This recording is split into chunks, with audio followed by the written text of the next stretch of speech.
Interpretation of statute.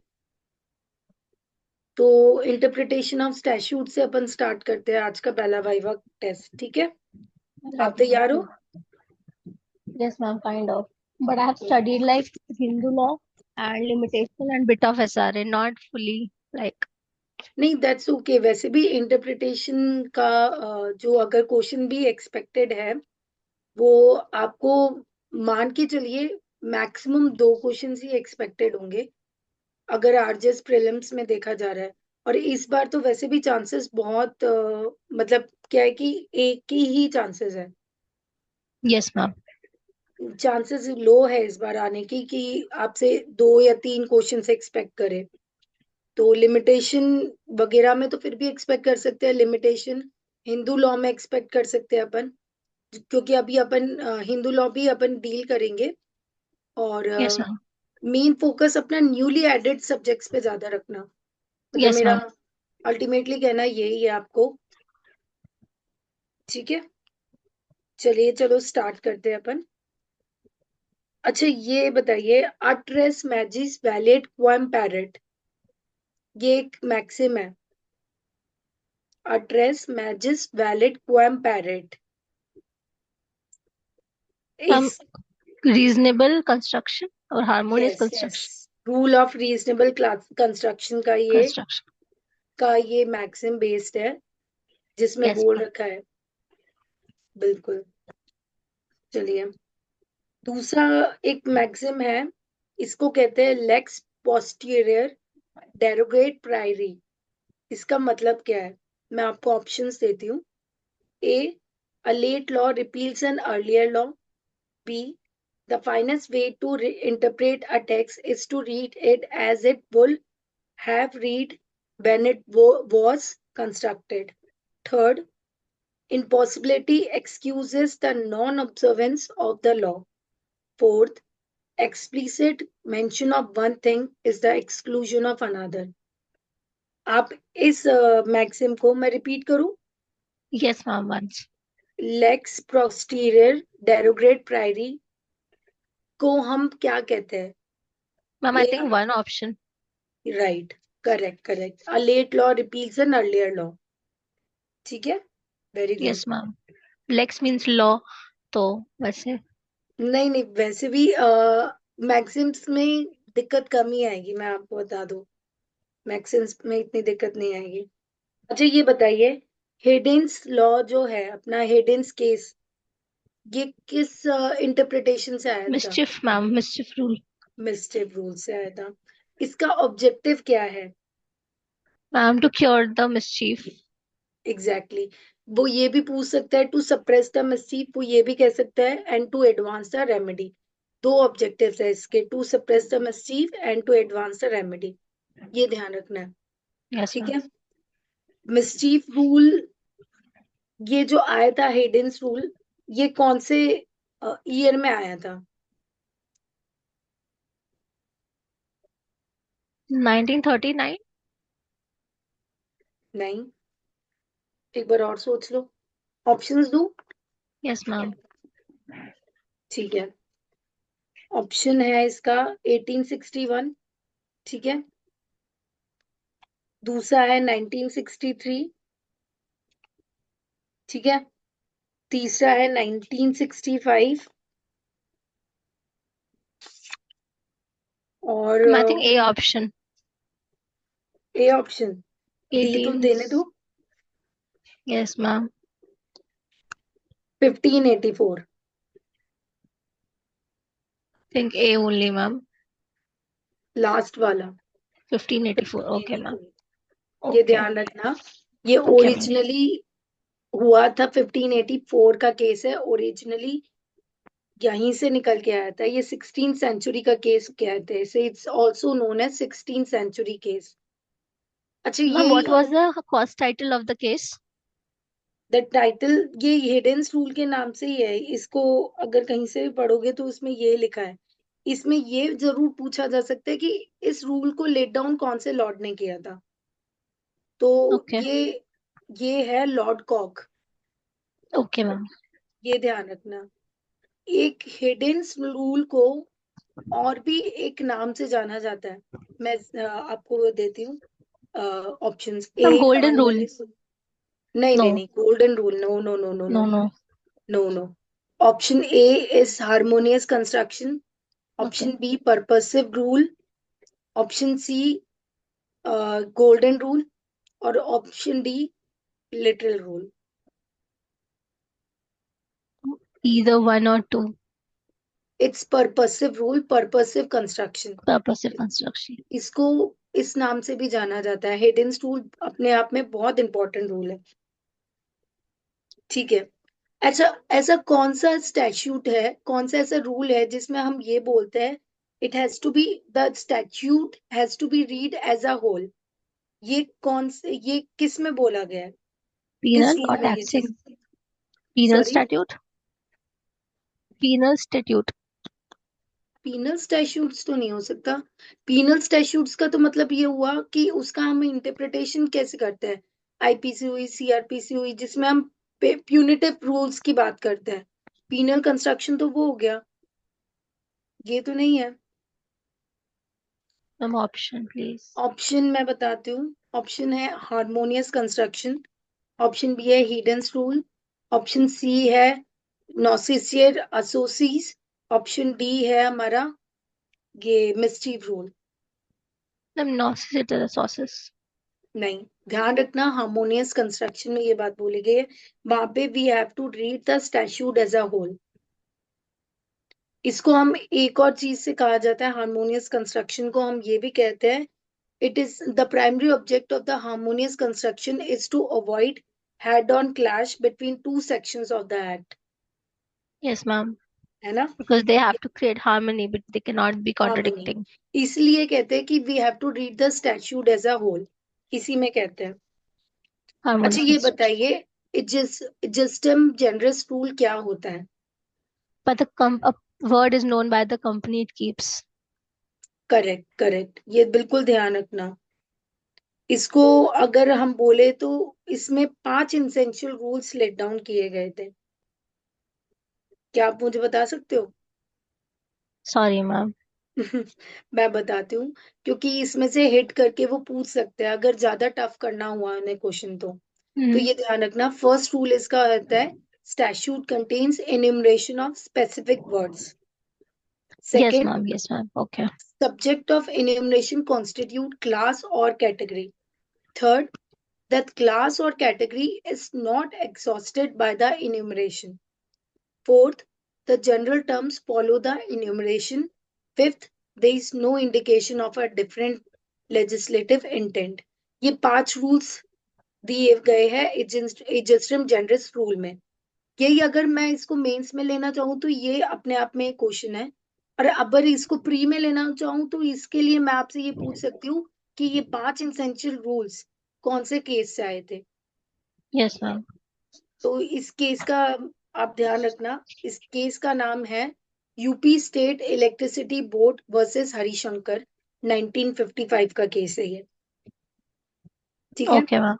Yes. ये लिख लो आप चाहे, क्योंकि क्या इंटरप्रिटेशन अपने आप में बहुत मतलब बुक के ऊपर बेस्ड है, there is no barrier for the interpretation, तो Ma'am, बच्चे can you tell इसका। me the case again? Yes, it is UP state electricity board Yes, ma'am. Versus Harishankar, 1955 का केस है ये। Okay, ma'am. अच्छा ये बताओ, विच रूल और which rule of interpretation deals with this, that there is an express mention of one thing implies the exclusion of another? Express uno, something like that. It is. Yes, expressio union est exclusio alternus, Yes, ma'am. ठीक है, correct, okay. एक maxim होती है कॉन्टेम्प्रोनियस एक्सपोसिटिया, कॉन्टेम्प्रोनियस एक्सपोसिटिया, क्या आप मुझे बता सकते हो ये क्या है? Sorry, ma'am. मैं बताती हूँ, इसको कहते हैं the best and the powerful rule, powerful in law as a rule of interpretation. इसको और भी कह सकते हैं the best exposition of a statute और any other document is that which it has been received from contemporary authority. Okay ma'am. ठीक है, इसे ये याद रखना, अगर प्रीलिम्स में ये क्वेश्चन बना सकते हैं तो ये पूछ सकते हैं कि ये मैक्सिम किस पे एप्लीकेबल होती है। तो ये ध्यान रखना, ये मैक्सिम हमेशा एशियन स्टैट्यूट्स पे लागू होती है। Asian. Asian statutes, old okay ma'am. Statutes पे लागू होती है ये। Okay ancient, okay ma'am. और इसका मॉडर्न स्टैट्यूट से कोई लेना देना नहीं है। Okay ma'am. ठीक है, आप क्या मुझे एक ऐसा प्रिंसिपल बता सकते हैं जिसमें ये रूल मेंशन हुआ, स्वॉर्ड एंड गन का, rule of sword and gun? Options ma'am. Option है रेडेंडोर सिंगुलर सिंगुलिस, ठीक है, बी है एक्सप्रेसियो यूनियन एक्सक्लूसिव ऑट्रेस, सी है एजेस्ट्रम जेनरिस एंड डी है नॉक्सिस एसोसियस। No sister, no. One option number A ma'am, because all of correct, them are बिल्कुल different. ध्यान रखना ये चीज, ये ध्यान रखना, ये रूल इसी से ही लेके आया था, रेडेंडो सिंगुलर सिंगुलिस। इसका मतलब होता है by referring each to each. तो इसमें ये रूल लेट डाउन किया गया था स्वॉर्ड एंड गन का। ठीक है, Okay मैम। ये लिख लो चाहे, क्योंकि ये क्या कहीं मिलने वाली नहीं है ये चीजें। चलो एक क्वेश्चन मैं पूछती हूँ जो आरजेएस में पहले पूछा पूछा हुआ है प्रीवियस ईयर में। Which one of the following comes under the category of external aids? Okay ma'am. पहला टाइटल, दूसरा प्रियम्बल, तीसरा डिक्शनरी, चौथा marginal notes. Ma'am dictionary. Sorry, dictionary I guess. नहीं, सॉरी, डिक्शनरी। यहाँ पे एक ऑब्जेक्शन आ सकता है, बिल्कुल करेक्ट है, डी भी सी भी करेक्ट है, डिक्शनरी भी सही है, लेकिन यहाँ पे ये भी याद रखना, अगर सपोज करो marginal notes. marginal notes, marginal notes also comes into the category of external aids। वो मैं जल्दी यस जल्दी मैम। मैं डिक्शनरी भी डाल दिया, वरना मैं इसमें से लेती। ये ध्यान ओके। रखना, मार्जिनल नोट्स को हम एक्सटर्नल एड्स में भी डालते हैं। जी मैम। ठीक है, चलो मैं प्रिजम्पशंस पे आ जाती हूँ। एक प्रिजम्पशन का रूल है यहाँ पे कहते हैं दो टाइप्स की प्रिजम्पशंस होती है इंटरप्रिटेशन ऑफ स्टैट्यूट्स में। वो कौन कौन सी होती है, आप मुझे बता सकते हो? Presumption of law and presumption of fact, ये तो पता ही है। Hmm, rebuttable presumption of law, irrebuttable irrebuttable. Presumption of law. Yes ma'am, वो भी है। तो ये ध्यान रखना कि ये वही उसी की बात कर रहा है। अगर शैल और मे की अगर बात करूं, तो आप मुझे बता सकते हो कि कौन सी शैल या मे वर्ड, इनमें से कौन सा वर्ड इम्पेरेटिव या मैंडेटरी Shall इंटरप्रिटेशन is की ma'am कैटेगरी में आता है? irrebuttable and it is mandatory, shall, and may is rebuttable and discretionary. Correct correct, okay. अब ये क्वेश्चन है statute in pari materia, Okay. Statute in pari materia, ठीक है, ये रूल किस में एक्सप्लेन हुआ था?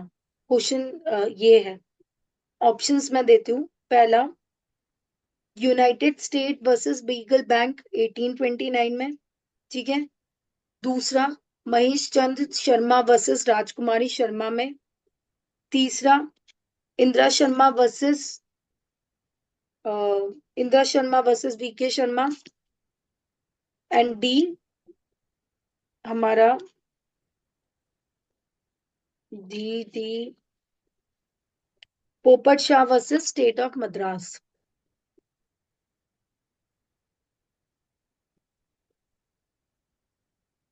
Indra Sharma versus VK Sharma. नहीं, ध्यान रखना है ये एक्सप्लेन हुआ था यूनाइटेड स्टेट वर्सेस पीगल बैंक 1829 का केस है, इसमें इसे एक्सप्लेन किया गया था। Okay, ma'am. Perimeteria means the whole of the statute, no? हाँ, पेरीमेट्रिया का मतलब ही यही होता है, होल ऑफ स्टैट्यूट, बिल्कुल।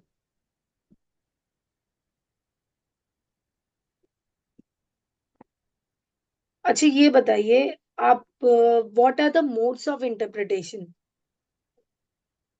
जो भी आपको याद हो।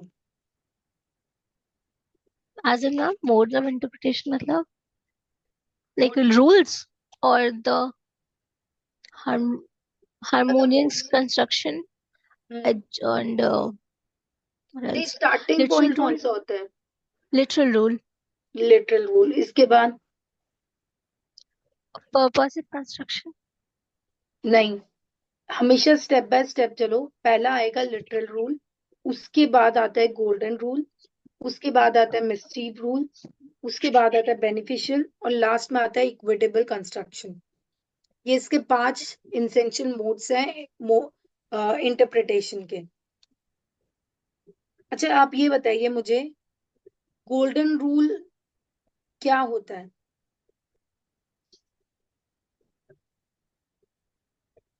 मैम ऑप्शन से दो, ठीक है। याद ऑप्शन नहीं आ रहा पहला, मैम अभी।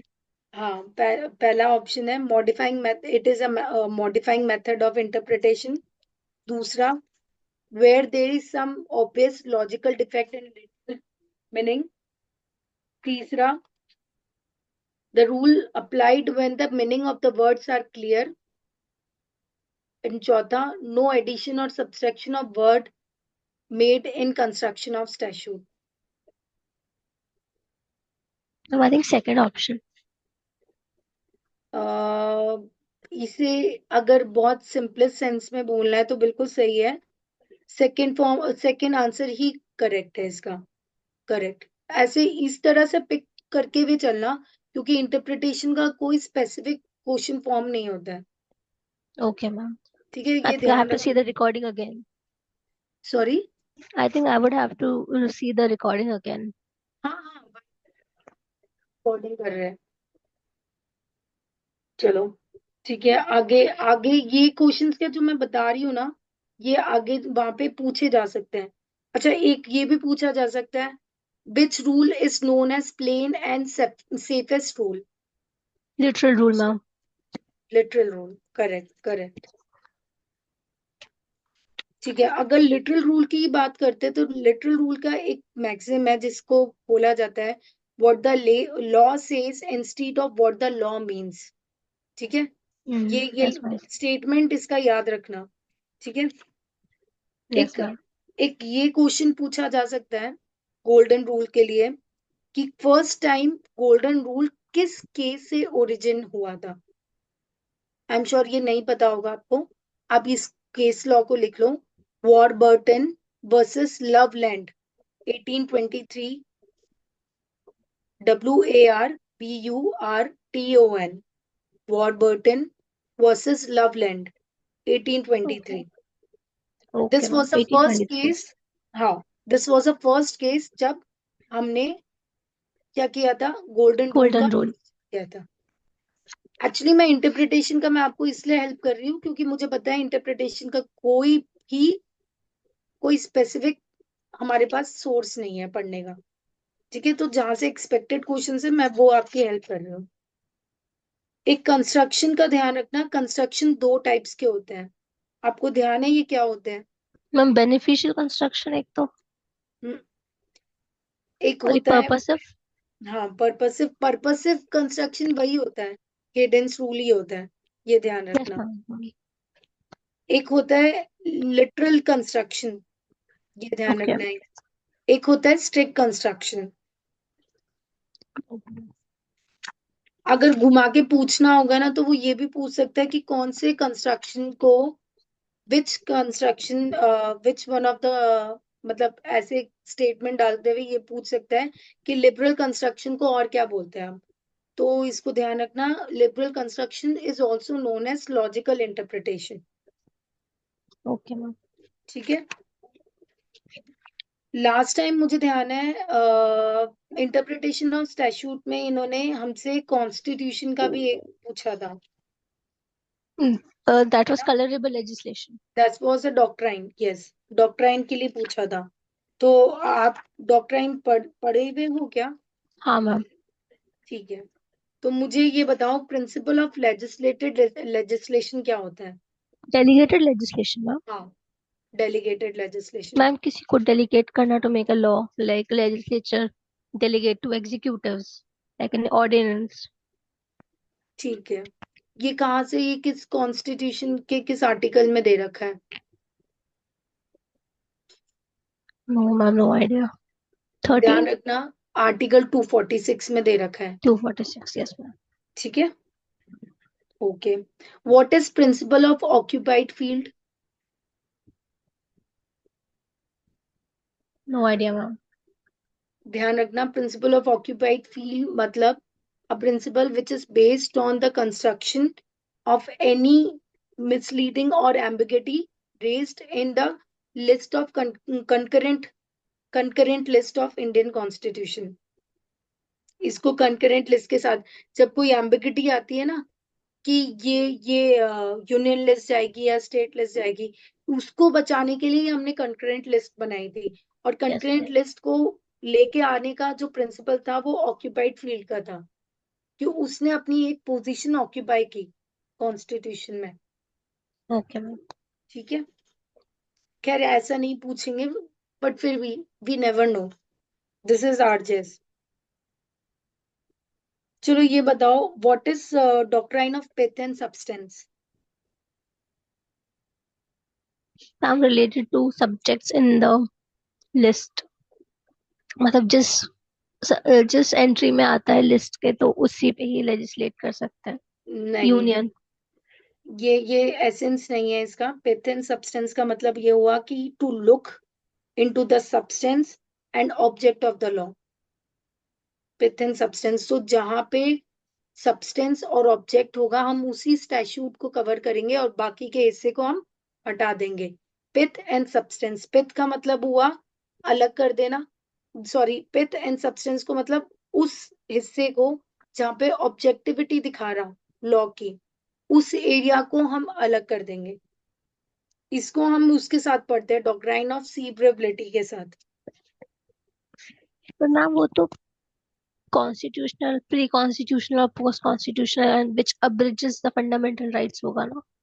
हाँ, आर्टिकल 13 के हिसाब से, 13 हम्म. 1 और 2 के हिसाब से दे रखा है। Okay ma'am.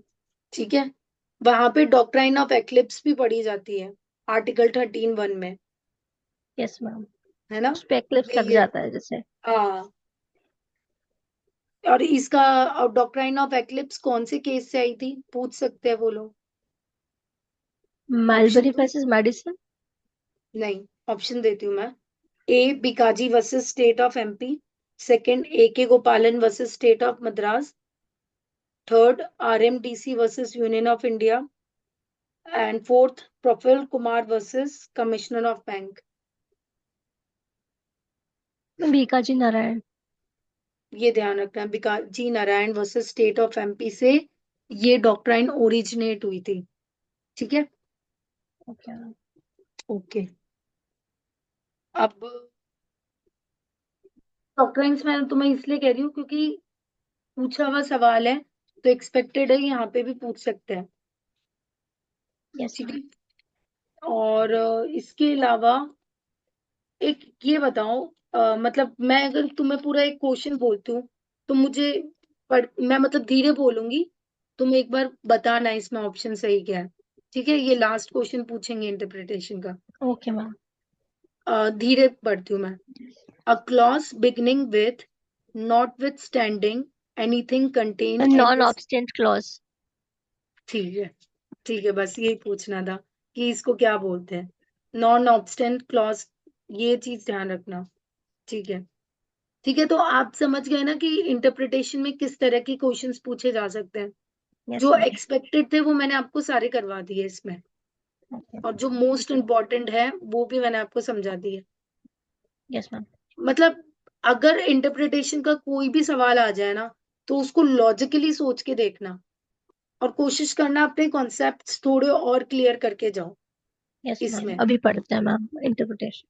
इंटरप्रिटेशन को बेटर तो यही होता है, कॉन्सेप्चुअल अंडरस्टैंडिंग से पढ़ता है ना, तो फिर दिक्कत नहीं आती इंटरप्रिटेशन मैम में। टी भट्टाचार्य से पढ़ सकते हैं अभी. हाँ, बिल्कुल बिल्कुल पढ़ सकते हैं। टी भट्टाचार्य की बुक तो सबसे अच्छी है, मेरे खुद के फैकल्टी रहे हुए हैं। मैं तो पर्सनली उनसे पढ़ी हुई हूँ तो मुझे पता है। Okay ma'am. भट्टाचार्य सर बहुत अच्छा पढ़ाते हैं, उनकी बुक तो बहुत अच्छी रहेगी, आप पढ़ सकते हो उनसे। Okay ma'am, I do that. हाँ, चलो अब अपन आ जाते हैं अपने हिंदू लॉ के ऊपर। देखो, हिंदू लॉ अपने आप में बहुत इंटरेस्टिंग सब्जेक्ट है। प्लस इस बार पूरी पूरी चांसेस है कि इसमें से 3 से 4 क्वेश्चंस पूछे जाएंगे हिंदू और मुस्लिम लॉ में से। रीजन बहुत क्लियर है, फर्स्ट टाइम एक्ट आया है तो डेफिनेटली पूछा जाएगा। ठीक है, इसलिए इस सब्जेक्ट को बिल्कुल स्किप मत करके जाना। ठीक है, बट पहला मैं सवाल। थोड़ा मैम एचएमए और सक्सेशन से पूछ लो। हाँ हाँ, देखो, मैं पूछने में तो मैं तुम्हारा रिवीजन ही करा रही हूँ। Yes ma'am. रिवीजन इसलिए ताकि तुम्हें एक्सपेक्टेड क्वेश्चंस है ना वो मैं पूछ रही हूँ, जो मुझे लगता है कि डेफिनेटली पूछने ही है। Okay ma'am. बाकी तुम्हारा रिवीजन हो जाएगा, नहीं आंसर कर पाओगे तो भी कोई दिक्कत नहीं है, रिवीजन हो जाएगा। देखो, सबसे इम्पोर्टेंट जो इसमें सेक्शन, जो क्वेश्चन पूछा जाता है वो यह है कि section 9 of Hindu marriage act deals with what. पहली बात तो, रेस्टिट्यूशन ऑफ कॉन्जुगल राइट्स। हाँ, पहली बात तो ये हो गया। ऐसा कौन सा केस था जिसमें इसे अनकॉन्स्टिट्यूशनल डिक्लेयर किया था, ऑप्शन। या फिर इसकी कॉन्स्टिट्यूशनल वैलिडिटी चैलेंज हुई थी? Ma'am option please. ऑप्शंस देती हूँ। पहला ही ऑप्शन है टी सरिता वर्सेस वेंकट स्वामी। दूसरा, सरोज रानी वर्सेस सुदर्शन कुमार। तीसरा, सीमा वर्सेस अश्विनी कुमार। ठीक है। चौथा, राजेंद्र वर्सेस श्रीमाला। मैम टी सरिता। टी सरिता में तो अनकॉन्स्टिट्यूशनल डिक्लेयर किया गया था। ठीक है। और कॉन्स्टिट्यूशनल वैलिडिटी जो चैलेंज थी ना, उसको क्लियर आउट किया था सरोज रानी वर्सेस सुदर्शन कुमार में। इसमें ये बोला था कि ये वॉयलेटिव नहीं है आर्टिकल 21 से। ठीक है। ओके। दोनों तरह के क्वेश्चंस मैंने पूछ लिया आपसे। Okay ma'am. Hmm. The most important section of Hindu marriage act is section 5। ये कंडीशंस कह ऑफ अ सकते हैं valid marriage. Conditions for a valid marriage, Hindu marriage. तो यहाँ पे 5 इंसेंशियल कंडीशंस हैं। फर्स्ट इज बिगिनी, सेकंड हाँ। Is consent, hmm. third is the age, hmm. fourth is subpenda, and no fifth no, the fourth is prohibited relationship. degree of prohibited relationship, and hmm. then subpenda. Fifth one is subpenda. सपिंडास। तो ये जो सपिंदास relationship है, सपिंडास relationship, ये किस पे based है? एक्सोमी, मो, हाँ। एक्सोमी, monogamy, endogamy, polygamy? Endogamy. No. एक्सोमी, Exomy. Okay. Exogamy, exogamy. ठीक है, ध्यान रखना। अच्छा, इसमें एक वर्ड था, द वर्ड डैश, जो कि ओमिटेड हुआ था सेक्शन 5 में। Leprosy में। एपिलेप्सी, लेप्रोसी नहीं, एपिलेप्सी। Epilepsy. Okay. हम्म। लेप्रोसी नहीं था मतलब एपिलेप्सी का था।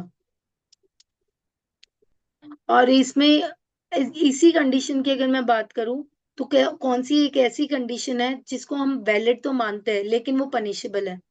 Ma'am, age, child एज वाली, marriage. Which is valid but punishable. Punishable under which section? Ma'am, either 16 or 18. 18 में है मैम। और पनिशमेंट है मैम 2 साल की और 1 लाख रुपीज। करेक्ट, 18 में ही है। रिग्रेस इम्प्रिजमेंट है 2 साल की। ठीक है ना?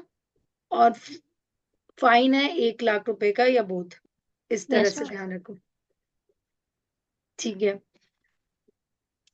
अच्छा, ये बताओ, सीपीसी की एप्लीकेबिलिटी के ऊपर एक प्रोविजन दे रखा है यहाँ पे।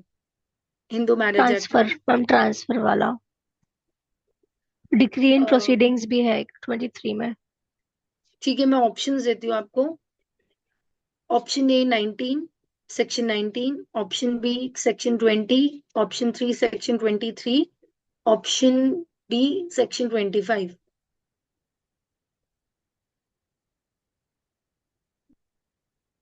मैम ऑप्शन 1 और 2 क्या थे? ऑप्शन ए था 19। ऑप्शन बी था सेक्शन 20। मैम 20। करेक्ट। ध्यान रखते हैं एप्लीकेबिलिटी की बात वहीं पे ही दे रखी है।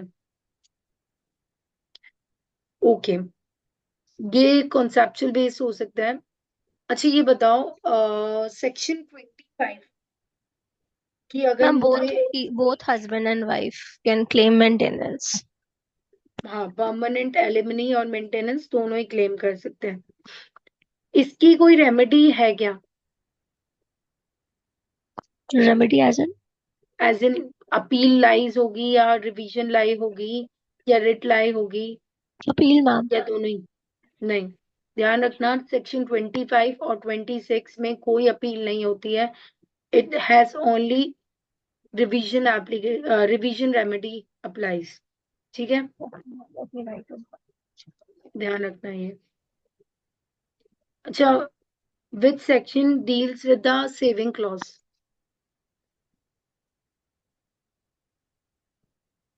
4। नहीं, सेविंग्स 29 मैम। 29। सेक्शन 4 तो ओवर राइडिंग वाला है ना, यस मैम। ऐसे। ठीक है, विच section deals with the disposal of property? 27। Correct. और अपील के केस में यहाँ पे अपील का टेन्योर कितना है? ऑप्शंस। Option 90 days. 90 डेज। और ये अगर पूछ लिया जाए कि अपील कहाँ लाई नहीं करती है, इन विच cases?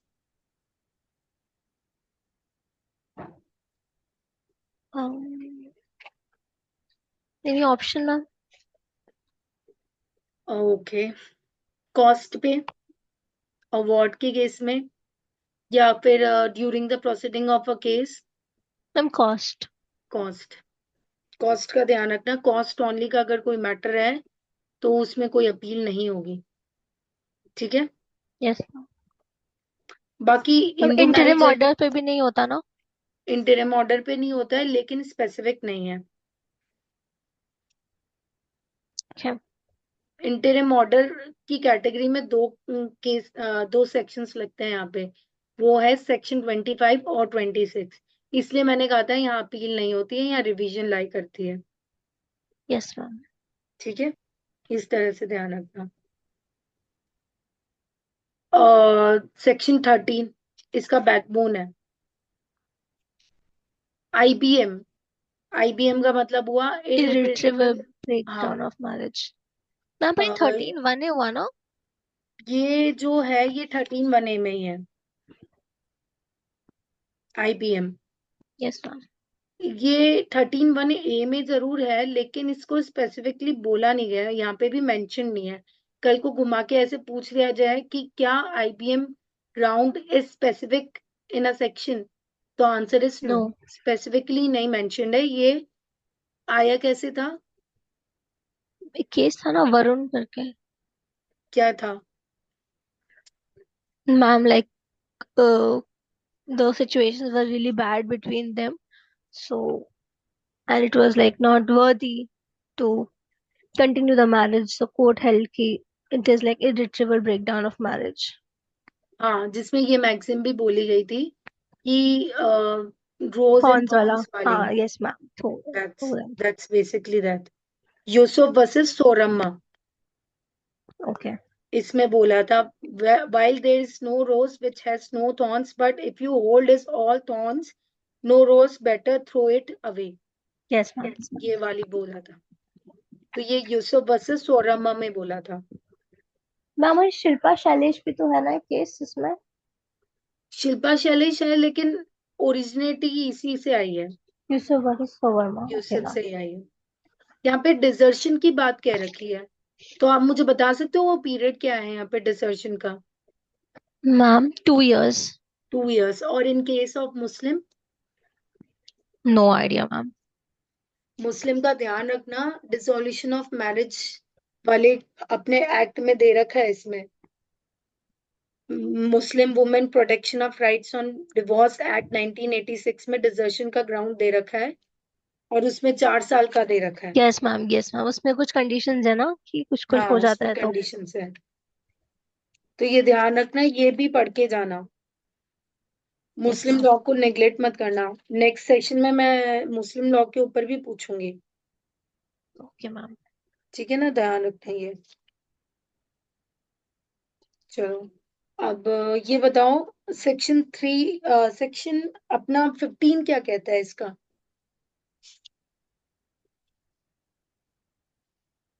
Hindu ma'am marriage deals. Act. अच्छा मैं।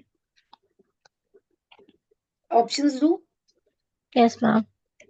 ऑप्शन ए है no petition for divorce to be presented within 1 year of marriage. Option B, divorce person can marry again. हाँ, दिस वन मैम। हाँ,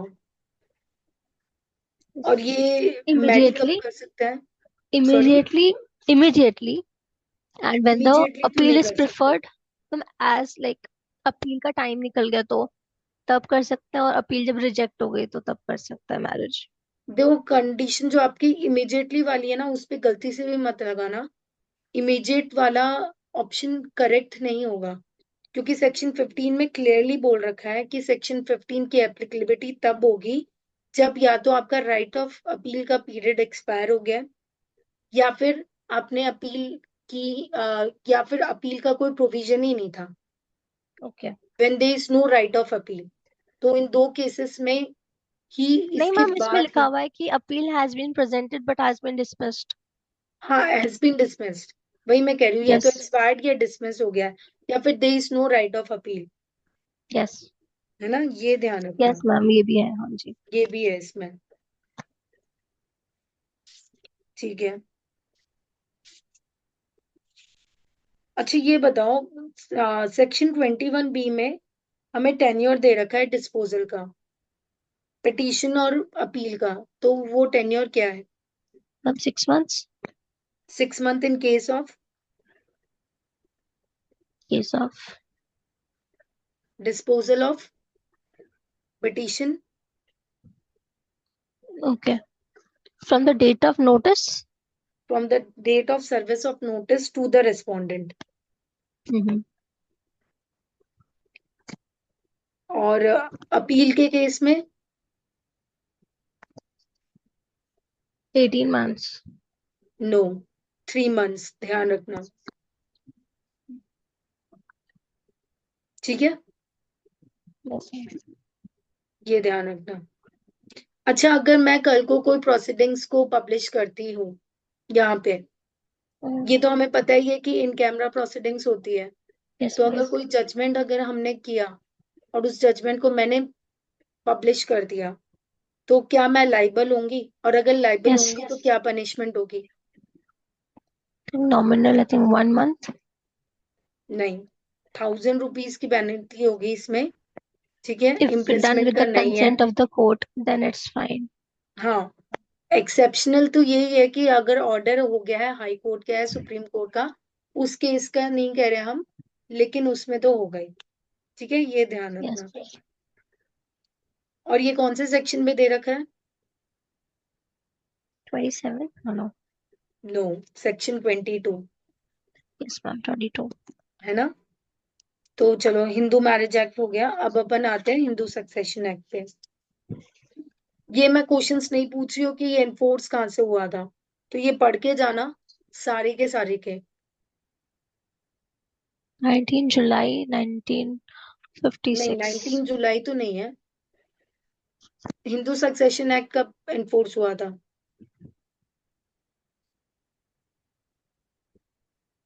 ध्यान रखना, 17 जून 1956। 17 जुलाई। Yes ma'am. और Hindu marriage act ये 19 जुलाई 18, को है। नहीं नहीं, ये भी 19 को नहीं हुआ था, ये 18 मई को हुआ था 1955 में। ओके। ठीक है, ये पूछ सकते हैं, डेट्स तो पूछ सकते हैं, तो डेट्स को और सेक्शंस को तो रट के जाओ। अच्छा, which section deals with the notional और डीम पार्टीशन? ऑप्शन देती हूँ मैं। Section 4, B section 7, sorry, C section 6, D section 11। No ma'am, I don't no.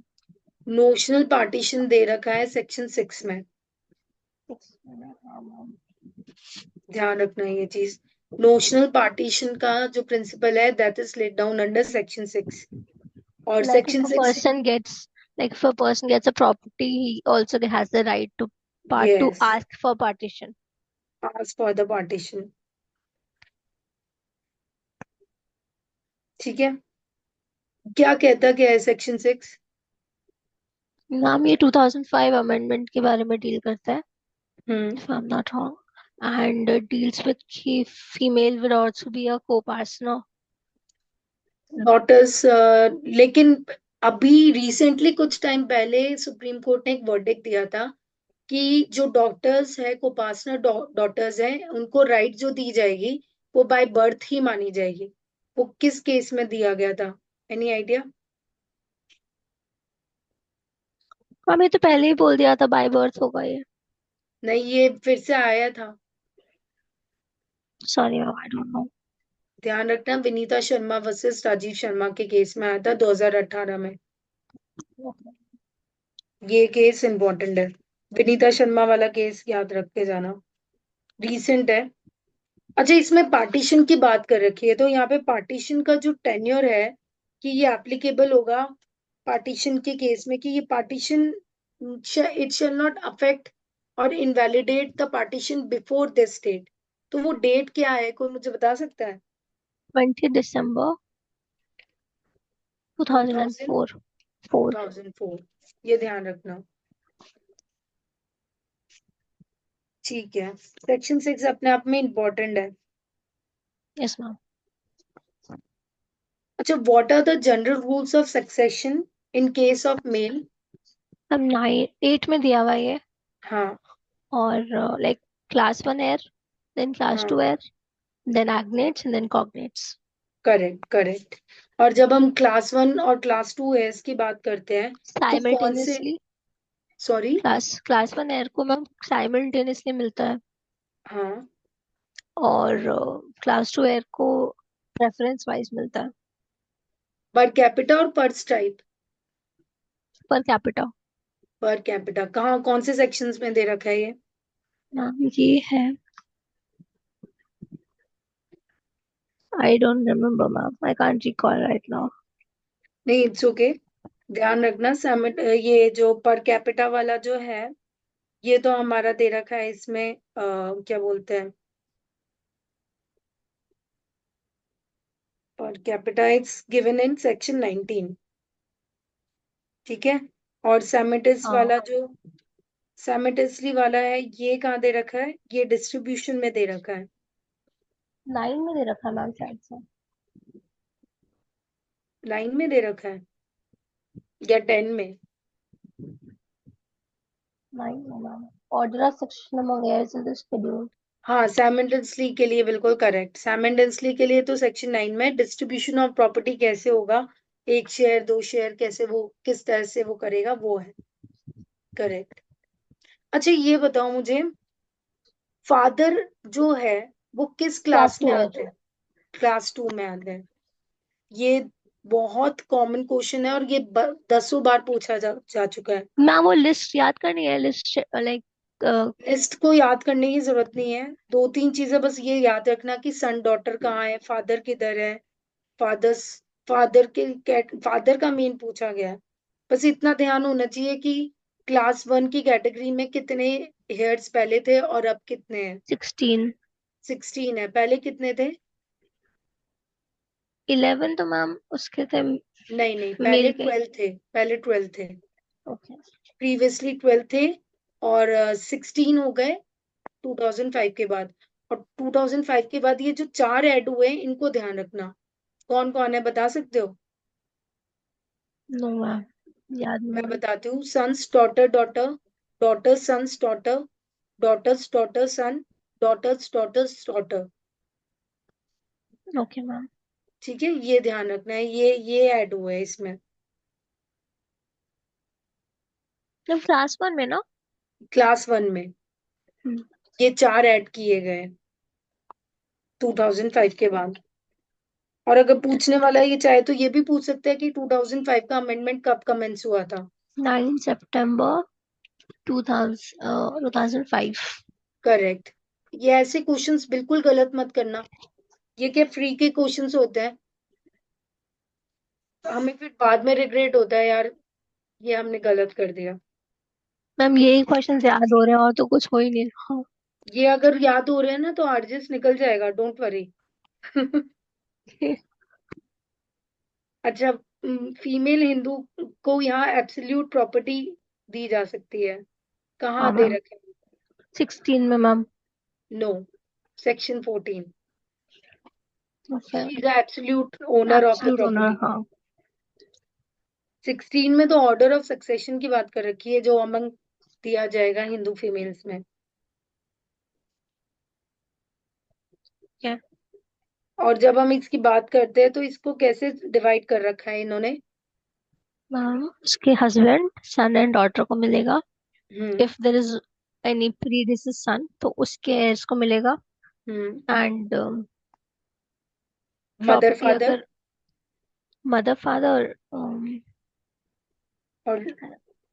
और फोर्थ? हाँ हस्बैंड और जो फादर है, जो भी मेल है, उनको उन्हीं रूल्स के हिसाब से मिलेगा जो रूल 8 सेक्शन 8 में बता रखा है। सेक्शन 8 में बता रखा है, मतलब 8 to 13 के एप्लीकेबिलिटी होगी, एक तरह से यस ये मैम। कह सकते हैं। Correct.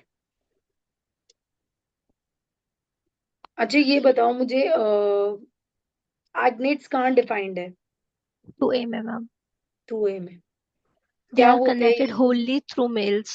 Through only through males. और इसमें uterine blood cognate uterine blood ma'am, if they are descendant from a common ancestors but by different husband। By different husband, correct. और इंटरस्टेट का प्रोविजन कहाँ दे रखा है? हम प्रोविजन याद नहीं है, पर ये होता है कि who has died without taking a will. कहाँ डिफाइंड है ये? जी में। 2G में। और जी। टेस्टामेंट्री डिस्पोजिशन दे रखा है हमारा सेक्शन 30 में, यस मैम। है ना? इस तरह से याद रखना। मतलब इसमें जो वर्ड्स है, ये अलिया, संतना, नंबूद्री लॉ, ये सब नहीं पढ़ना ना। नहीं बिल्कुल नहीं, इसको छोड़ दो, ये स्किप कर सकते हैं, ये एक्चुअली अपने ऊपर एप्लीकेबल ही नहीं है, इसलिए, ओके। है ना, इसको छोड़ दो। चलो बिकॉज अपन इट अब इज आज, आर्जस ma'am, they can give anything. Again आज मैं तुम्हें एक चीज क्लियर कर दूं, आरजेएस में इस बार नंबर ऑफ सब्जेक्ट्स ज्यादा आ गए ना, तो इस बार पूरी पूरी चांसेस है कि ये लोग ज्यादा नहीं पूछने वाले, हर एक मैम लाइक सब्जेक्ट का जीजेएस बैलेंस हुआ देंगे। था। सॉरी? जीजेएस हुआ था अभी, तो उसके जैसे होगा पेपर। जीजेस तो इजी था, मुझे लगा नहीं कि वो हाँ, टफ है। That's what I am saying कि आरजेएस भी उसी की लाइन पर होगा क्या, लाइक थोड़ा सा नहीं बेसिक नहीं, सा। आरजेएस आरजेएस उससे थोड़ा सा टफ होगा, आरजेएस का लेवल थोड़ा हाई है, ये मान के चलो। क्या? आरजेएस में थोड़ा सा बच्चे को घुमा देते हैं कंफ्यूज करने के हिसाब से, यस। तो वहां उसके हिसाब से एक्सपेक्ट मत करो, जीजेएस इजी आता है as for the application of law, law के हिसाब से तो बहुत इजी आता है वो। Okay ma'am. चलो अपन आते हैं अब हिंदू माइनॉरिटी गार्जियनशिप एक्ट पे। हिंदू माइनॉरिटी गार्जियनशिप एक्ट कौन से उससे आया था, एनफोर्समेंट डेट? 25 अगस्त 1956। 25 अगस्त 1956, करेक्ट। यहाँ पे माइनर डेफिनेशन जो है माइनर की, वो क्या है? Now was not completed the age of 18 years। ठीक है, कहाँ पे डिफाइंड है ये? 2A में, सॉरी 4 में मैम। कंफ्यूज क्यों हो रहे हो? 2A में ही है, 4A में ही है। सॉरी। हाँ मतलब सही कह रहा हूँ, 4A में ही है। सेक्शन 2 क्या कहता है इसका?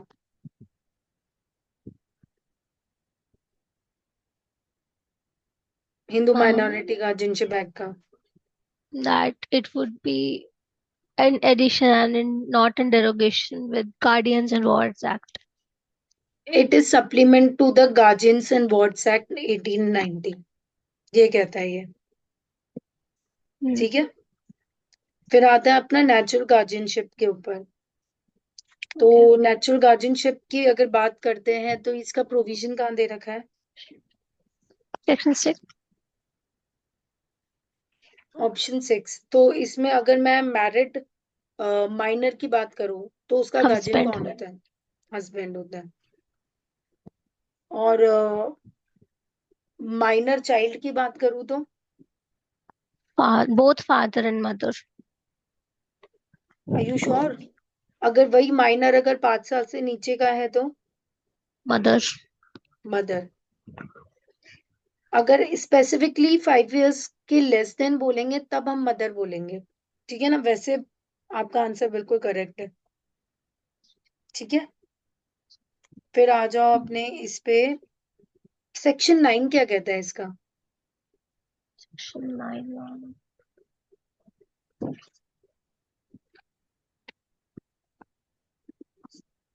Testamentary guardians and their powers. Yes. इसके बारे में बात करते हैं। अच्छा Like ये if a बताओ। father is dying, so he can name his guardian in his place. And if a mother is dying, then he can name. बिल्कुल। मैम अगर दोनों ही मर जाते हैं तो? तो उसके केस में कोर्ट करता है फिर। ओके। उसमें वो कोर्ट कर देता है। दोनों ही मर जाते हैं अगर वो अपने अपने नहीं करके जाते हैं तो। मैम किसी सेक्शन को 13। प्रेफरेंस नहीं देंगे, जैसे suppose if a father died and hmm. He has given a uncle को दे दिया guardianship, hmm. And if a mother dies and उसने मासी को दे दिया, तो ma'am who would be having the guardianship?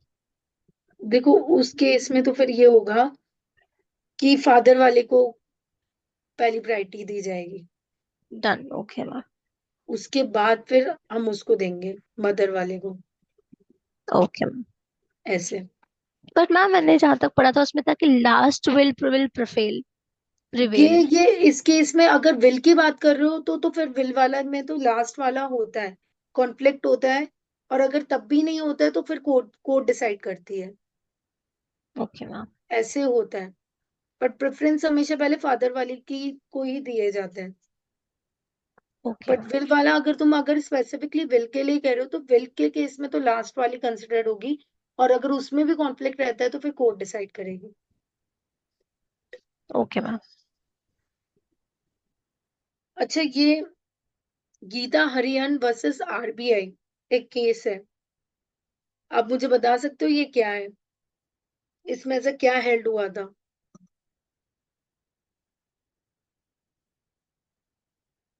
Ma'am section 6 से डील करता है, हम्म। एंड इट सेज कि अगर फादर की डेथ हो जाती तो mother would be the natural guardian.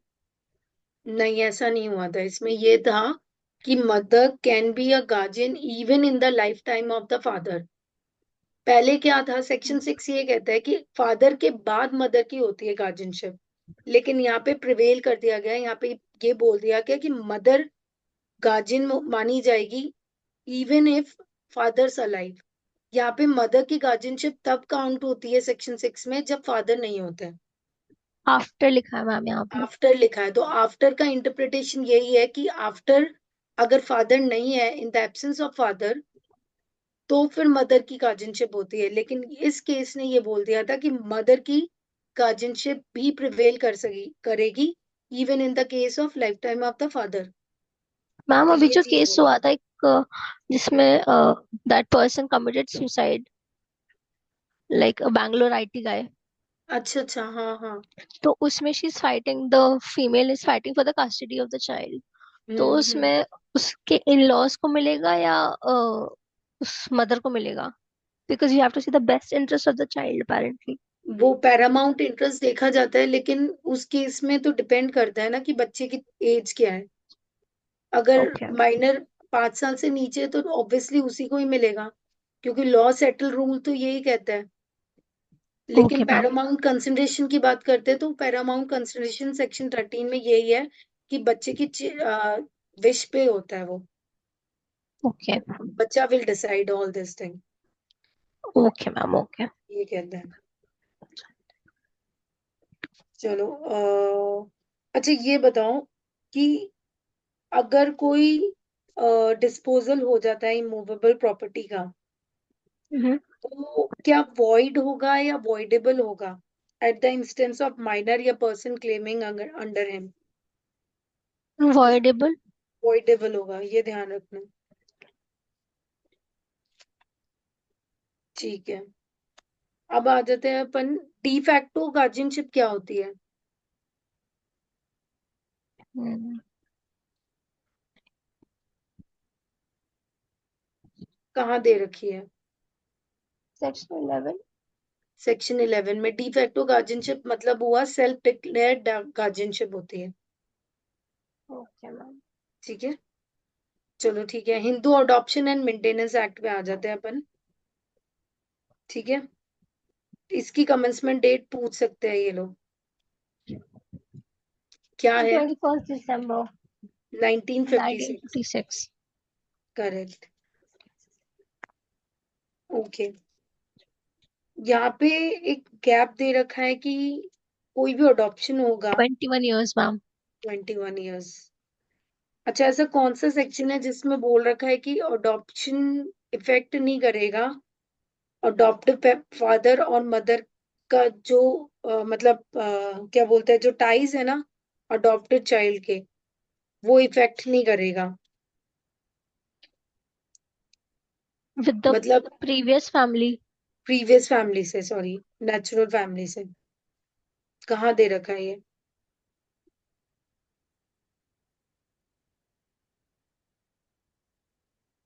Effects of adoption कहाँ दे Okay, रखा है? ma'am. 12th में, ma'am. सेक्शन 12 में। ठीक है, इसमें सबसे इम्पोर्टेंट सेक्शन ही वैसे यही है, सेक्शन 12। उसके अलावा ये मेंटेनेंस पार्ट है जिसमें Yes, बता ma'am. रखा है डिपेंडेंट्स के बारे में भी। तो जो मेंटेनेंस ऑफ डिपेंडेंट्स है वो कहाँ दे रखा है? Particular point. हाँ, पर्टिकुलर सेक्शन कौन सा है वो? I'm 22. 22। और डिपेंडेंट्स को डिफाइन कर रखा है क्या?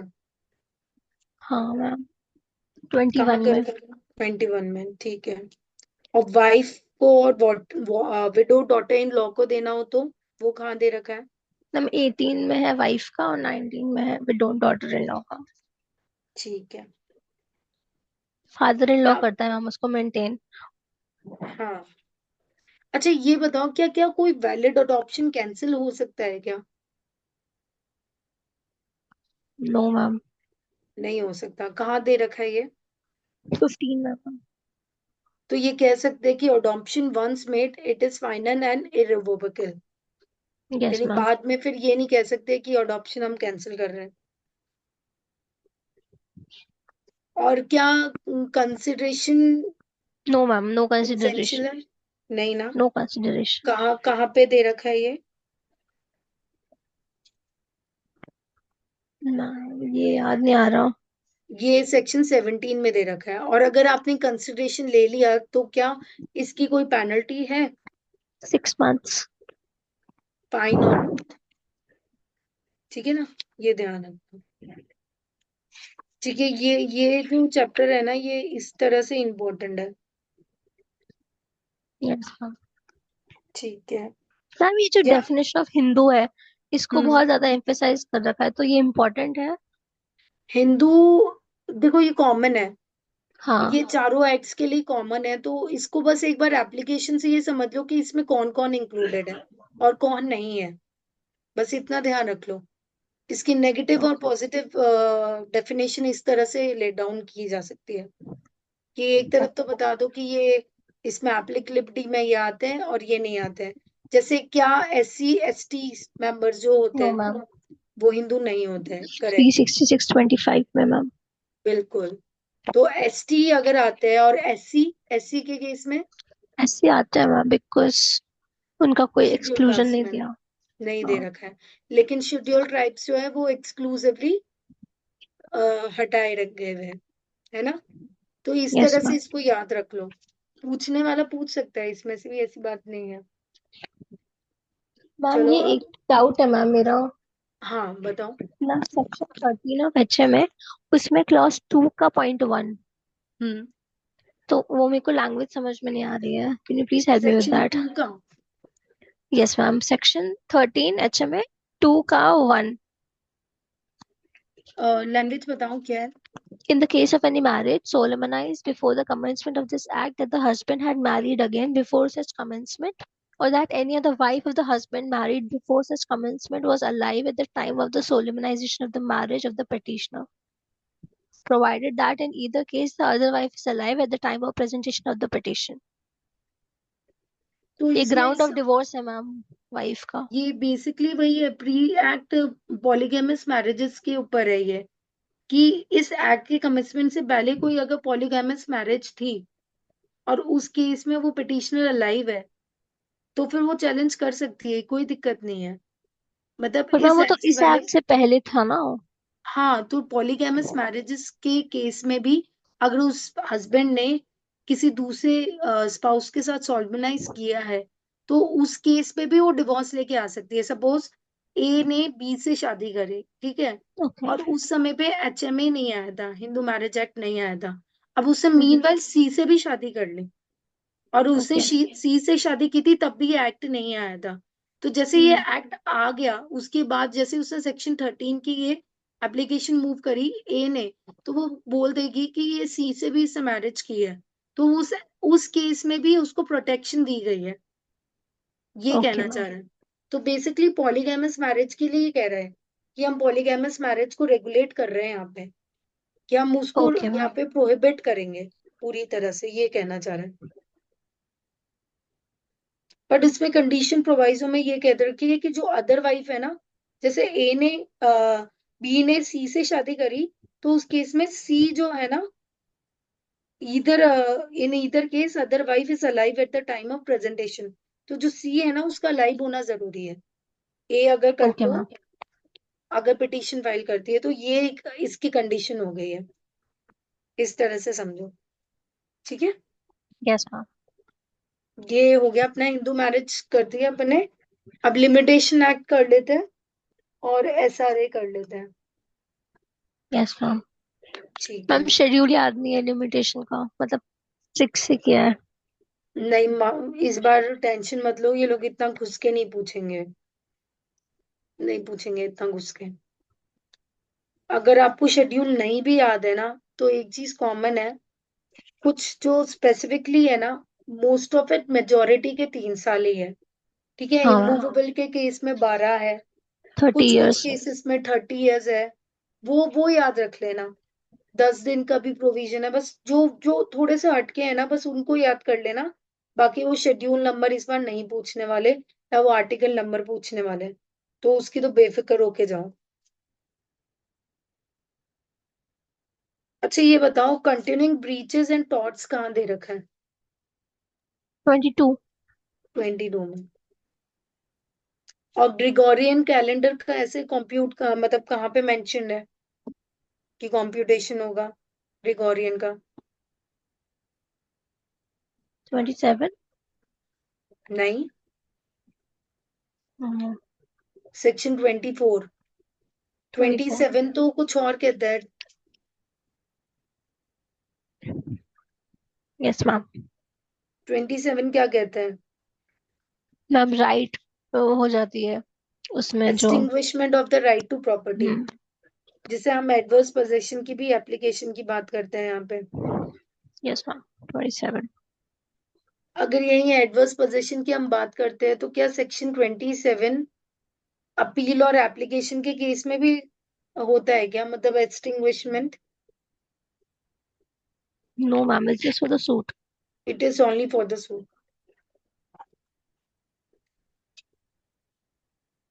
ठीक है. गुड फेथ कहाँ डिफाइंड है? 2F में, 2H में. H में. ठीक है ना, 2H में. गुड फेथ पूछा हुआ है इसलिए. और टॉट 2M में मैम. 2M में है. ट्रस्टी में क्या इंक्लूड नहीं होता है? बेनामीदार, a person continuing after the, no, no, the mortgagee, मॉर्टगेजी, मॉर्टगेजी. the mortgagee continuing in possession after the mortgage is satisfied. Hmm. And और रॉन्गफुल पोजेशन में अगर कोई पर्सन है तो. yes ma'am. ठीक है.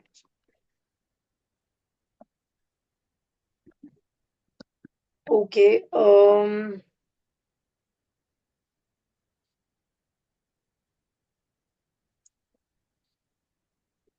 सेक्शन 13 क्या कहता है? मैम पॉपर के बारे में बात करता है. हम्म. तो इसमें कौन सा पीरियड जो है वो एक्सक्लूड होता है? जब उसने एप्लीकेशन लगाई और जब तक उसकी एप्लीकेशन अलाउ हुई तब उसका बीच का पीरियड. नहीं, जो एप्लीकेशन उसने पॉपर की लगाई थी और वो रिजेक्ट हो गई है. रिजेक्ट हुई. Yes ma'am, yes. अलाउड नहीं आएगा, रिजेक्ट. रिजेक्ट के केस में होगा ये. Yes ma'am, sorry. नहीं नहीं नहीं, ये ध्यान रखने वाला पॉइंट है. अच्छा, यहाँ पे फ्रॉड के लिए बोल रखा है कि फ्रॉड अगर फोर्स या फ्रॉड होता है कहीं पे, तो उसमें जो डिस्कवरी ऑफ एग्जीक्यूशन. फोर्स, हाँ. जब डिस्कवरी होती है मैम तब. हाँ, तो जो डिस्कवरी हो रही है तो उसके लिए जो लिमिटेशन दे रखा है वो कितने टाइम पीरियड के लिए है?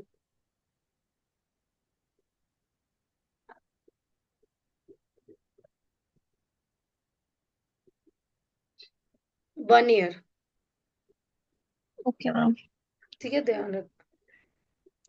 अच्छा, सेक्शन 19 की मैं बात करती हूँ. तो सेक्शन 19 में कह रखा है डेट, कि डेट होगा, इफेक्ट ऑफ पेमेंट होगा ऑन अकाउंट ऑफ डेट और interest on legacy.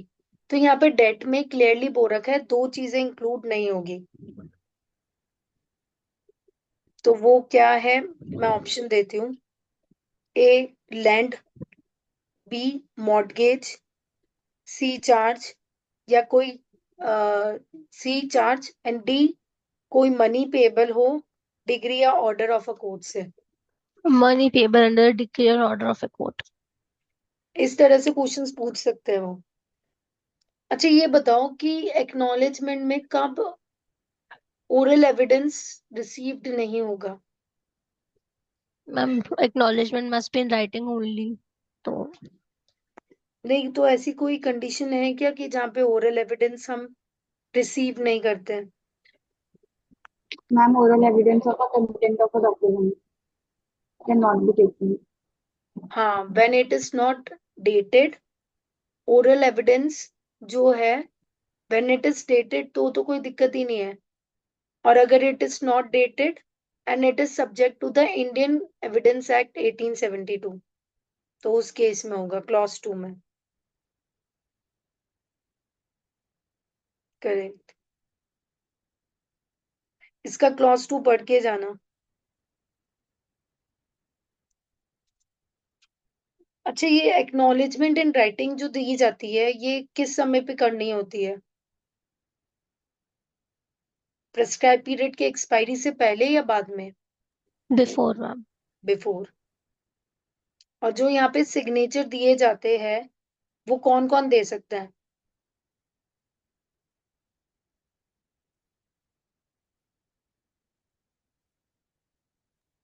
Ma'am by the person who is giving or by any person who has been authorized to give. Duly authorise, that is his agent. Yes ma'am. ठीक है. Prescription की बात की गई है यहाँ पे, ईजमेंट बाय प्रिस्क्रिप्शन. तो 25. गवर्नमेंट. हाँ, तो अगर 30 years गवर्नमेंट. मैम. 30 years. और सेक्शन 26 क्या कहता है?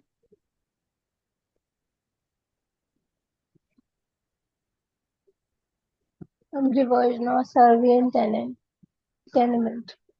तो यहाँ पे कौन सा पीरियड एक्सक्लूड किया जाता है?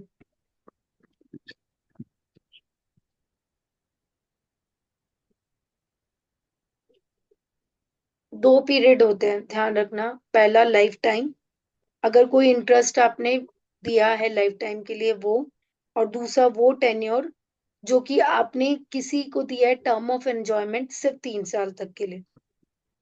ठीक है, फॉर द एक्सीडिंग 3 इयर्स के लिए आपने उसको दे रखा है कोई एंजॉयमेंट के लिए कि इस पर्टिकुलर पीरियड के लिए you are entitle to have this. तो वो जो पीरियड होता है इसको एक्सक्लूड किया जाता है। एक्सक्लूड किस में से? जो प्रिस्क्रिप्शन का हम देते हैं लिमिटेशन। ठीक है,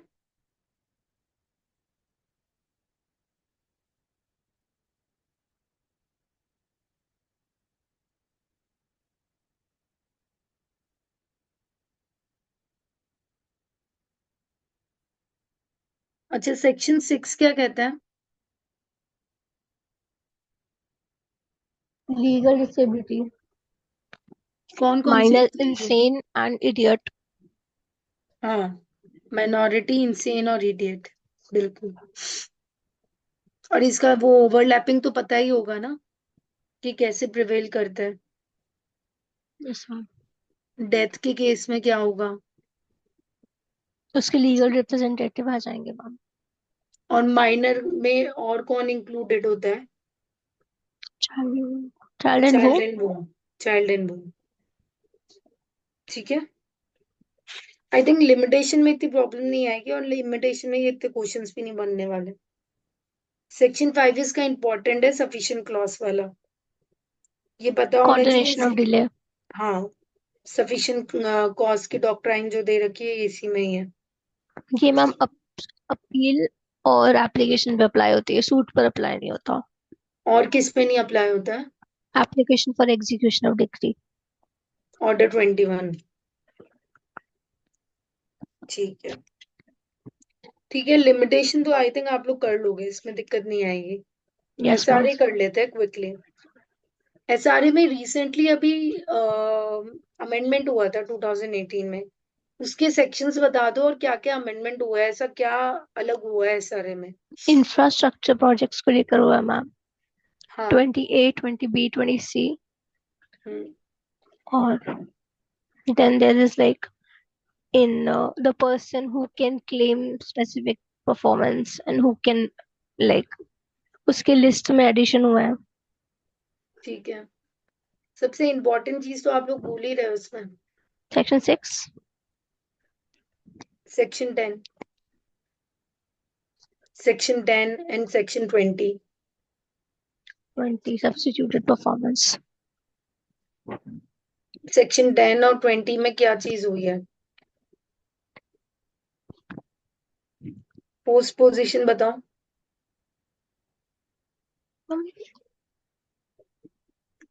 देखो, जब अगर इसकी बात करते हैं ना, पहले क्या था कि यहाँ पे एसआरए की रिलीफ जो होती थी ना वो डिस्क्रिशनरी थी, हाँ अब मैंडेटरी हो गई मैम। यस। अब ये मैंडेटरी हो गई है। और yes ma'am. Substitute performance of contract की भी बात आई गई है। इंफ्रास्ट्रक्चर ये सब तो ठीक है, लेकिन जो सबसे बड़ी पावर थी जो थी डिस्क्रिशनरी पावर, यस वो मैम। के मैंडेटरी पावर हो गई। Yes ma'am. ठीक है ना, ये ध्यान रखना। और इससे जो स्पेसिफिक सेक्शंस अगर पूछने वाला हो तो वो ये भी पूछ सकता है कि कौन कौन से सेक्शंस जुड़े हैं, तो ये ध्यान रखना कि सेक्शन 14A जुड़ा है इससे। ठीक है, एक्सपर्ट्स वाला। एक्सपर्ट वाला। 28 टू C जुड़ा है, और 41 में आया है H। ठीक है, और शेड्यूल HA, सॉरी 41HA आया है। ठीक है, और शेड्यूल का हुआ है। एक ये क्वेश्चन आया था एमपी में, अगर आप लोगों को ध्यान हो तो इसमें एक क्वेश्चन था ये 3 स्टार वाला, तुम्हें ध्यान है ये क्या है? कि नो होटल मैम। स्टार या हायर कैटेगरी का कोई आउटसाइड सिटीज में आता है, क्या ओके। वो उस केस में भी वो कैटेगरी ऑफ इंफ्रास्ट्रक्चर प्रोजेक्ट्स में आएगा या नहीं आएगा? यानी उसमें हम कोई इंजेक्शंस वगैरह ले सकते हैं, नहीं ले सकते हैं? No ma'am.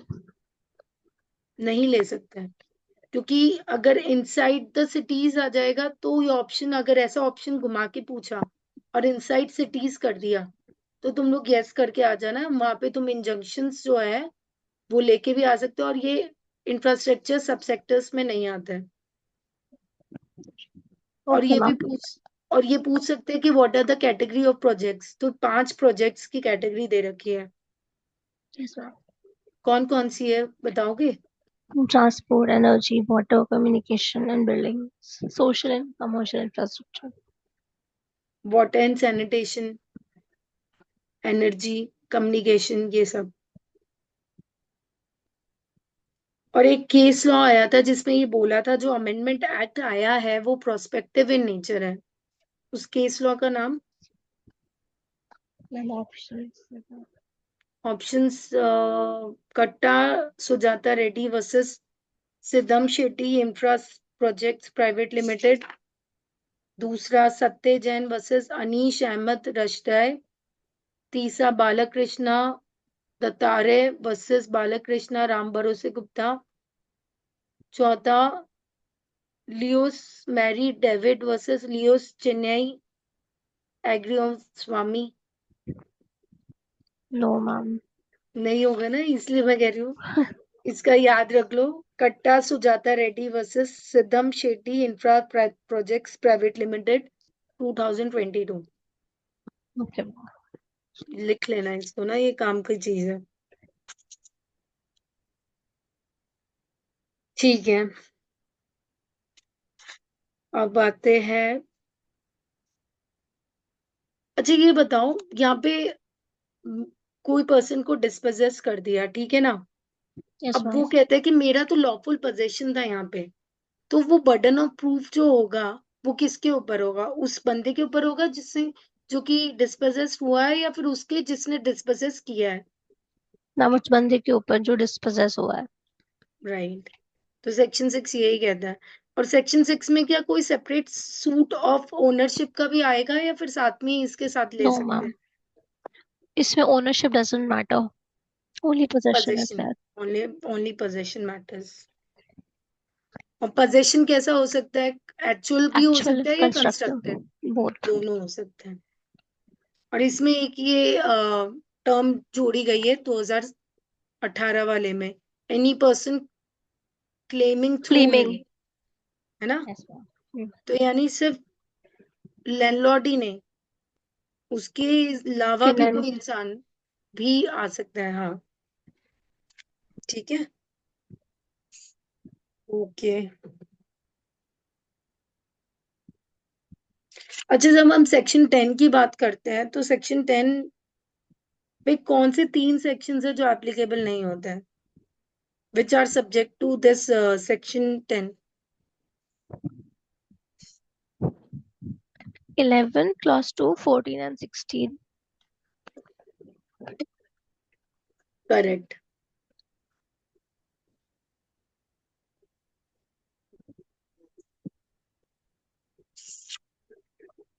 फिर आ जाओ अपने इस पे, जब अपन स्पेसिफिक परफॉर्मेंस ऑफ कॉन्ट्रैक्ट की बात करते हैं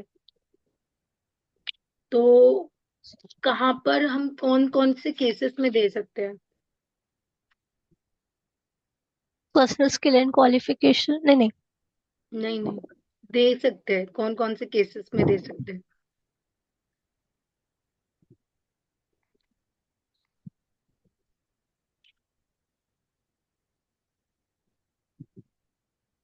ट्रस्ट के में मैम। किसी भी केस में दे सकते हो, in any kind of case, क्योंकि अब ये बोल दिया गया ना, इन रेस्पेक्ट ऑफ कॉन्ट्रैक्ट्स।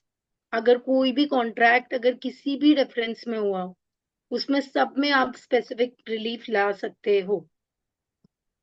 ये तो घुमा दिया मैम आपने। घुमा दिया ना, इसलिए वो भी तो घुमा सकता है ना। सेक्शन 14 गलत, वो उल्टा कहता है, बल्कि वो ये हाँ कहता है जो जिसमें आप कहना नहीं चाह हो रहे थे, सकते, हाँ हाँ, yes ma'am. Not specifically enforceable. Determinable होता है, कंटिन्यूअस सुपरविजन ऑफ कोर्ट होता है। सेक्शन 20 का होता हाँ, सबसे स्टूडेंट परफॉर्मेंस होता है। है ना, इस तरह से।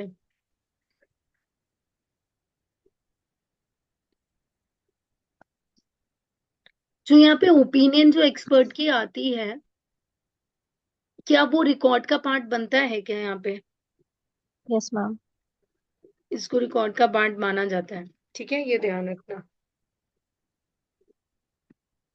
अच्छा, what are the personal bars to relief? 16 में आता है मैम। 16 में आता है। क्या वो ma'am readiness and willingness. Readiness and willingness, section 20। And essential terms of the contract. Incapable of performing, variance, subversion, fraud in cases में। तो ये एक बात बताओ, जो ये पर्सनल बार्स जो होते हैं रिलीव के, वो किसके लिए इन्फोर्सेबल नहीं है? डिफेंडेंट। डिफेंडेंट, मैम अगर प्लेंटिव बाहर है प्लेंटिफ, तो प्लेंटिफ। प्लेंटिफ होगा। Specific performance of a contract can not be enforce in favour of a person. जो ये 3 केसेस लेके हाँ। आ रहा है, यस मैम। ठीक है ना, ये ध्यान रखना। ओके। डिक्लेरेटरी डिग्री क्या होती है, कहाँ दे रखी है? 32 में दे रखे मैम। किसमें? मैम किसी 32, 32 33, में? Are you may be sure? 33 और मे बी 33 मैम। रिवाइज करना बाकी है। 34 एंड 35। हाँ ओके। सॉरी मैम, दिमाग से निकल गया। नहीं नहीं, कोई बात नहीं, सॉरी नहीं है, ये यही तो टाइम है रिवाइज करने का। अच्छा ये बताओ, ये जो डिग्री होती है डिक्लेरेटरी, वो बाइंडिंग किस पे होती है? Against the whole world ma'am. Against the whole world? और द पार्टीज जिनके अगेंस्ट वो डिक्लेरेटरी मांग रहा है। अगेंस्ट द होल वर्ल्ड नहीं होगा, ये सिर्फ बाइंडिंग होगी ओनली टू द पार्टीज। जो पार्टीज होती है उन्हीं पे। तो राइट इन रेम जो है ना, वो एप्लीकेबल नहीं यस होता है मैम। डिक्लेरेटरी में। ये राइट लैटिन इन पर्सोना। पर्सोना होता है, ठीक है ना। तो अगेंस्ट द होल वर्ल्ड आपने कहा ना, वो राइट इन रेम की बात करता है, यस। ठीक है। Mandatory injunction?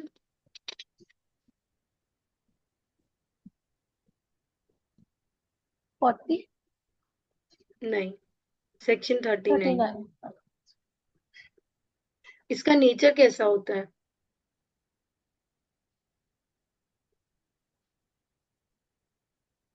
Prohibitory. Whether it is रेस्टिट्यूटरी और प्रोहिबिटरी और बोथ? Ma'am both. बोथ, ध्यान रखना। और 43 और 44 क्या कहता है?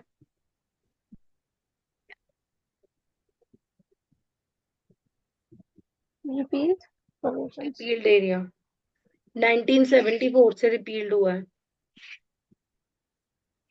अच्छा, रिसेशन का किन किन केसेस में दिया जा सकता है?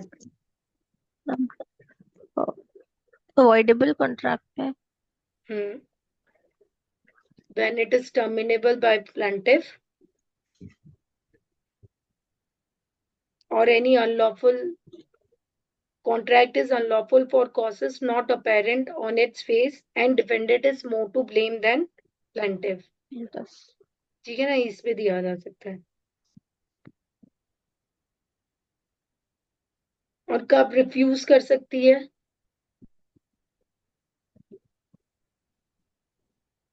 जब रेक्टिफिकेशन का मैटर हो। रेक्टिफिकेशन कहाँ दे रखा है? 26। 26, ठीक है। या फिर कोई owing to change of circumstances का मैटर हो, ठीक है। या फिर जहाँ पे कोई बोनाफाइड राइट एक्सिस्ट कर रही हो। या तीसरा, जहाँ सीवरेबिलिटी का ना हो। मैम ये कौन सा सेक्शन है प्लीज? सेक्शन 27, उसमें दे 27। रखा है ना, कब रिफ्यूज कर सकते हैं और कब नहीं कर सकते, yes ma'am. when may be adjudged और refused।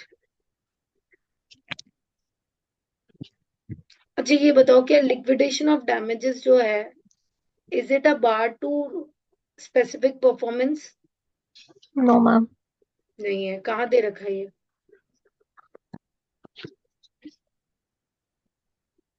हम्म, मैम ये दे रखा है 31 में। 23। सॉरी 23।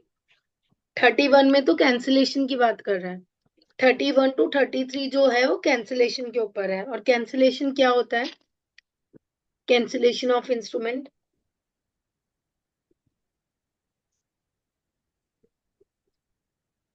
वॉइड अवॉइडेबल पे होता है मैम। वॉइड और वॉइडेबल पे होता है, कोई इंस्ट्रूमेंट वॉइड या वॉइडेबल हो, और जहां पे हमें रीजनेबल एप्रहेंशन हो कि अगर इसको हमने छोड़ दिया तो it will cause serious injury, ठीक है, उस केस में होता है। तो ये जो 31 to 33 है ना, वो ऐसे याद रखो। 31 में तो बता रखा है कैंसिलेशन का बॉर्डर होता है। 32 में कह रखा है पार्शियल कैंसिलेशन हो सकता है। 33 में कह रखा है कि प्रिंसिपल ऑफ रेस्टिट्यूशन लगता है कैंसिलेशन पे। इस तरह से याद कर सकते हो आप, ठीक है ना, क्योंकि आपको 31 से 33 में बहुत प्रॉब्लम आ रही है। हाँ मैम, स्कूल पढ़ना पड़ेगा मैम, अभी तक पढ़ा नहीं है सारे। कोई बात नहीं,